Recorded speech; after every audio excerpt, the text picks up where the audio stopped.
ட்ரெயின பிடிக்க வேண்டிய அவசரத்துல இருந்த கண்ணதாசன் 10 நிமிஷத்துல எழுதின ஒரு பாடல் பத்தி தான் இன்னைக்கு வீடியோல பார்க்க போறோம்.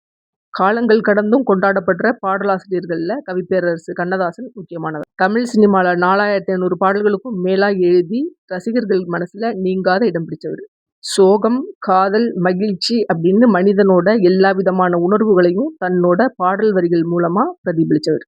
16 வயசுல சென்னைக்கு ஓடி வந்தவர் கண்ணதாசன். நடிப்பு மேல இருந்த காதலால சென்னை பேருந்து ஏறினவருக்கு சினிமால எழுதுறதுக்கு ஒரு வாய்ப்பு கிடைக்குது. அந்த வாய்ப்பை கெட்டியமா புடிச்சு தமிழ் சினிமால தனக்குன்னு ஒரு இடத்த புடிச்சாரு கண்ணதாசன். கண்ணதாசன் எழுதின முதல் பாடல் கண்ணியின் காதலி அப்படிங்கிற படத்துல வர்ற கலங்காதிரு மனமே அப்படிங்கிற பாடல்.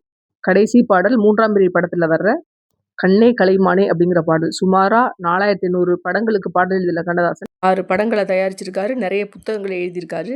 உலகத்திலேயே தனக்கு தானே இரங்கற்பா எழுதின முதல் கவிஞர் கண்ணதாசன் மட்டும்தான். ஒரு முறை தமிழ் சினிமாவோட புதுமை இயக்குனர் அப்படின்னு சொல்லப்படுற இயக்குனர் ஸ்ரீதர் அவரோட படத்துக்கு பாடல் எழுத வேண்டி கண்ணதாசனுக்கு ஃபோன் பண்ணுறாரு. ஸ்ரீதர்கிட்ட பேசின கண்ணதாசன் அவசரமாக நான் ஊருக்கு போகணும், ஒரு 5000 பணத்துக்காக அலைஞ்சிக்கிட்டு இருக்கேன் அப்படின்னு சொல்கிறாரு.